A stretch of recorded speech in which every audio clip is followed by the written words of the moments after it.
परम पूजनीय गुरुजी राष्ट्र की स्थिति से चिंतित नहीं थे, ऐसा नहीं, लेकिन चिंता में से वो एक चिढ़ पैदा करना चाहते थे। यदि आज देश की स्थिति अच्छी नहीं है तो हम इसे अच्छा बनाएं। अगर आज हम दुर्बल हैं, अगर आज हम अभाव से ग्रस्त हैं, अगर भारत माता का कोई भी पुत्र या पुत्री सम्मान से, समृद्धि से जीवन यापन करने की क्षमता नहीं रखता, तो ये हमारे लिए चुनौती है और हम इस चुनौती का सामना करके भारत के भाग्य को बदलेंगे। उनकी चिंता में से ये संकल्प पैदा होता। बार बार मेरी आंखों के आगे वो आखिरी दिन का चित्र उपस्थित हो जाता है। शायद इस भारी भीड़ में मैं ऐसा भागा व्यक्ति हूं जो प्रातःकाल 5 जून का प्रातःकाल उनसे मिला था। हम लोग रात्रि भर आदिलाबाद से कार से यात्रा करके हेडगेवार भवन पहुंचे थे। इच्छा थी परम पूजनीय जी के दर्शन कर लें। वो संध्या वंदन करके बैठे थे। संध्या का क्रम कभी नहीं रुका। संघ की प्रार्थना प्रतिदिन करने का नियम कभी नहीं टूटा। और संध्या के बाद मिलने वाले लोग, हम लोग पहुंचे तो वही भुवन मोहिनी मुस्कान, हृदय का हरण करने वाली, तापों का निवारण करने वाली।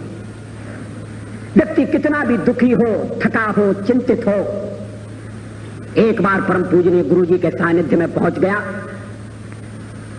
और उनकी दृष्टि पड़ी तो लगा सारी थकान मिट गई। उस दिन भी तबीयत बहुत खराब थी। उन्हें देखने वाला हर व्यक्ति नहीं समझ सकता था,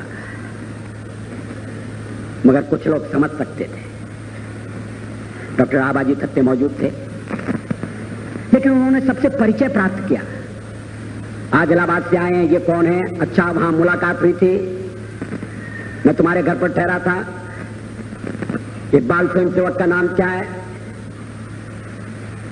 हम लोग जनसंघ के कार्यकर्ता थे। कैसा कार्यक्रम हुआ? फिर जब एक डॉक्टर का परिचय कराया गया तो उन्होंने कहा, आप कौन से डॉक्टर हैं?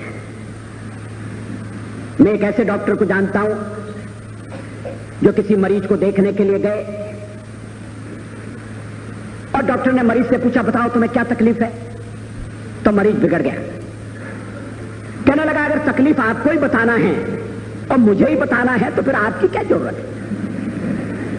आप डॉक्टर हैं, आप बताइए मुझे क्या तकलीफ है। तो डॉक्टर ने कहा, ठहरो, मैं ऐसा डॉक्टर बुलाकर लाता हूं जो बिना तुम्हारे बताए तुम्हारा इलाज करेगा। और वो डॉक्टर बाहर निकलकर एक वेटरनरी सर्जन को बुलाकर ले आए, एक जानवरों के डॉक्टर को बुलाकर ले आए। कहने लगे कि ये तुम्हारा इलाज कर सकते हैं, इनके मरीज को कुछ बताने की जरूरत नहीं पड़ती, ये स्वयं सब कुछ समझ लेते। तो फिर उन्होंने जो हमारे साथ डॉक्टर थे उनसे पूछा, आप कौन से डॉक्टर हैं? ये विनोद था, वो जानते थे वो डॉक्टर कौन है। मगर मृत्यु दरवाजे पर खड़ी थी, शरीर साथ छोड़ रहा था, संसार के बंधन एक एक करके टूट रहे थे। परम पूजनीय गुरु जी जानते थे अंतिम बुलावा आ गया है।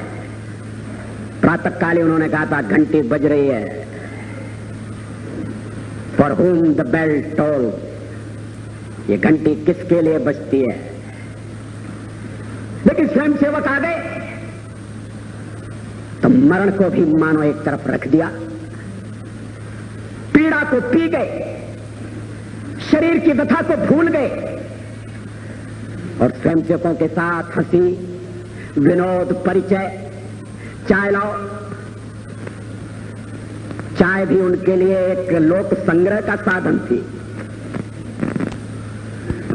उन्हें यह भी स्मरण था कौन चाय पीता है, कौन नहीं पीता। मेरे पेट में तकलीफ थी, मैंने चाय पीना बंद कर दिया था। ऑपरेशन के बाद मैं पीने लगा। मगर उन्हें स्मरण था कि ये चाय नहीं पीता है। कहने लगे नहीं अटल चाय नहीं पीता, दूध लाओ। मैंने कहा पीना शुरू कर दिया। तो कहने लगे चलो अच्छा, उतनी तकलीफ कम हो गई। और बाल स्वयंसेवकों से परिचय नाम मुझे एक क्षण के लिए एक क्षण के लिए कि मानो शूलों की शैया पर भीष्म पितामह विराजमान है। एक क्षण के लिए, क्योंकि दूसरे क्षण विचार आया कि भीष्म पितामह न्याय के पक्ष में थे, मगर ये तेजस्वी, ये तपस्वी व्यक्ति, ये हरदम धर्म के लिए लड़ा, इसने हरदम न्याय के लिए संघर्ष किया। ये कभी कौरवों के पक्ष में नहीं था।